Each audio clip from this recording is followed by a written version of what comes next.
लोकसभा निवडणुकीत तर वेध लागले ती विधानसभेची वाघर विधानसभा मतदारसंघामध्ये भास्कर जाधवांचे सुपुत्र विक्रांतजी जाधवांचं नाव समोर येते आपल्या पुढे कसं काय सांग तुमच्या माध्यमातून आणि साधारणपणे आपण सर्वांनी विचारताय की माझ्या नावाची त्या ठिकाणी चर्चा घोघर विधानसभा मतदारसंघामध्ये होते। तर मुळामध्ये मी गेली 10 वर्षे या घोघर विधानसभेमध्ये काम करतो। मग त्याच्यामध्ये जिल्हा परिषद सदस्य असू दे, अध्यक्ष असू दे, अशी वेगवेगळ्या पदांवरती विद्यार्थ्यांच्यासाठी, युवकांच्यासाठी आता आदरणीय आदित्य साहेबांनी पुन्हा मला त्या ठिकाणी युवासेनेच्या कोर कमिटीत घेतलं आणि त्यामुळे सातत्याने सामाजिक कार्यात असू दे नाही ते विकास कामात असू दे मी या घोघर विधानसभा मतदारसंघामध्ये मी काम करतोय। आणि त्याच्यामुळे आज जर का 10 वर्षानंतर काम करत असताना माझ्यासारख्या तरुण कार्यकर्त्याची त्या ठिकाणी चर्चा ही पुढच्या विधानसभेच्या आमदारकीचा उमेदवार म्हणून होत असेल तर ही माझ्यासाठी निश्चितपणाने आनंदाची बाब आहे। जिल्हा परिषदला असता तुम्ही राष्ट्रवादीमध्ये होता, त्यानंतर आता मध्यंतरी तुम्ही शरद पवारांच्या पत्नी यांच्या तुम्ही भेट घेतलेली आहे, काय नेमके संकेत? आदरणीय पवार साहेब यांच्यासोबत आम्ही राष्ट्रवादी होतो हे काही लपून राहिलेलं नाही, हे काय उघड सत्यच आहे। आणि आदरणीय प्रतिभा काकींचा त्या ठिकाणी मी आशीर्वाद हा घेण्यासाठी गेलो होतो। आमचे कौटुंबिक त्या ठिकाणी संबंध पवार साहेबांसोबत आहेत। आम्ही पक्ष जरी सोडला तरी पवार साहेबांशी नातं त्या ठिकाणी आम्ही काही बोललेलं नाही। दिसतायत असे कधी बोलला की ही भेट नेमकी कशासाठी असावी, काय नेमकं? तर मी मग घ्यायची भेट असती तर मी पवार साहेबांशी घेतली असती, काय जर का संकेत असते तर। अर्थात मी छोटा आहे, मी कशाला पवार साहेबांची भेट घेणे या विषयामध्ये, परंतु त्या ठिकाणी काही वेगळा विषय नाही। आदरणीय घेणं, त्यांना भेटणं आणि एक कौटुंबिक भेट होती, त्याच्या पलीकडे काय।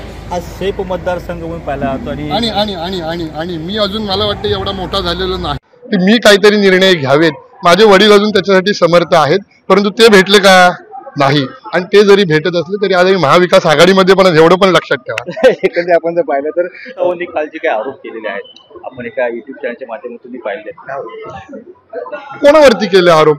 मी ते युट्यूब चॅनलवरचे व्हिडिओ बघितलेले नाही, परंतु मी आरोप कोणावरती केलेले मी जे काय वाचलं त्यांच्याबद्दल, त्यांनी जे काय म्हटलं असं जे काय आलंय ते मी वाचलं, परंतु त्याच्यात कुठेही त्यांनी साहेबांचं कोणावरती नाव, माझ्यावरती वगैरे कोणा आरोप नाही केलेले। त्यामुळे आरोप कोणावरती केले हेच मला माहिती। ते म्हणतात ना एकंदरीत की मी पैसे नाही घेतले, मी मागणी नाही केली, की मी एवढं सगळं काम करून मला त्यांनी नाही घेतली, पदावरून हटवलं का, असं त्यांचं कधी म्हणणं येतं ना, मला पदावरून हटवलं का? त्याने ते म्हटले बरोबर आहे, परंतु तुम्ही म्हटलं त्यांनी आरोप केला, तर आरोप कोणावरती केले हे तुम्ही सांगितलं तर मी उत्तर देऊ शकतो। आरोप अस्पष्टपणे त्यांनी आमदार भास्कर जाधवांचे आरोप केले, मला वाटत नाही।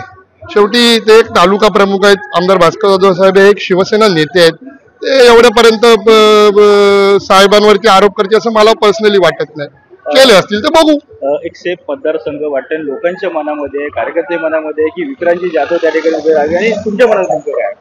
मुळामध्ये मी तुम्हाला सांगतो, सेफ मतदारसंघ वगैरे काहीही नाही। आमदार भास्करराव जाधव साहेब हे जेव्हा राजकारणासाठी मैदानात उतरतात तेव्हा माझ्याकडे मुलगा म्हणून ते बघत नाहीत, तर एक कार्यकर्ता म्हणूनच बघतात। आणि म्हणूनच 2017 साली मी जी जिल्हा परिषद लढलो ती भाजपच्या बालेकिल्ल्यात जाऊन लढलो आणि तिथून मी निवडून आलो। आणि त्यावेळेस त्यांनी जो इतरांना न्याय लावला तोच मला लावला। मला पण एकच सभा दिली आणि बाकीच्यांना पण एकच सभा दिली। त्यामुळे मुलगा म्हणून माझ्यासाठी वेगळं प्रेम ते राजकारणात तरी दाखवत नाहीत, इतर वेळेस मी मान्य करीन। आणि सेफ मतदारसंघ जरी तुम्ही म्हटलात तर हा मतदारसंघ हा सातत्याने आदरणीय जाधव साहेबांच्या पाठीशी उभा राहिलेला हा मतदारसंघ आहे। 2014 साली सगळ्या राज्यामध्ये मोदी साहेबांची लाट होती, परंतु आमदार भास्कर जाधव साहेबांचं मताधिक्य घटायचं तो सोडा, ते तिप्पट वाढलं। आणि त्यामुळे हा मतदारसंघ सातत्याने आमदार भास्कर जाधव साहेबांच्या पाठीशी उभा राहिलेला आहे। आता तुमच्या मनामध्ये असं आहे की सेफ मतदारसंघात विक्रांतला उभं करायचं आणि स्वतः चिपळूणला उभं राहायचं, तर 2-2 आमदार काय मिळवण्याकरता हा कोणताही प्रयत्न नाही। तर हा एकंदरीत तुम्हाला थांबवतो की तुमच्या वडिलांचं स्वप्न आहे की मला पाहायचं आहे, की मला विक्रांत सुद्धा मला पाहायचं आहे, हे तुमच्या वडिलांचं स्वप्न आहे, ते पूर्ण होईल काय? पूर्ण ते स्वप्न पूर्ण होईल का? काय एकंदरीत वाटतं? तुम्ही आता असं म्हणता की इकडे तुम्ही उभे राहा, तिकडे शेड उभं राहायचं, नेमकं काय कसं राहायचंय ना, तेच मी सांगत होतो। तुम्हाला वाटत असेल की त्यासाठी हा प्रयत्न चाललाय, तर असं नाही। हा मूळ मतदारसंघ शिवसेनेचा आहे। 7 निवडणुका 1990 सालापासून या ठिकाणी शिवसेना लढली, त्यातले 5 वेळा शिवसेना जिंकली।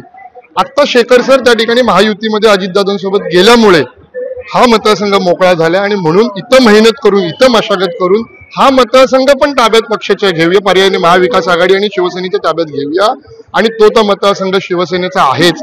अशा पद्धतीने एक सीट आपण पक्षाची वाढवूया, महाविकास आघाडीची वाढवूया, हा एवढाच त्याच्या मागचा मेहनत घेण्याकरता मागचा अर्थ आहे। बाकी काही मुलग्यासाठी म्हणून काय मशागत चालली अशातला काय भाग नाही। मुलग्यासाठी काय मशागत चालली हा भाग नाही। हे होते विक्रांत जाधव, साहसिक लोकशाही। लोकशाही मराठी ऐका, पहा, जागरूक रहा.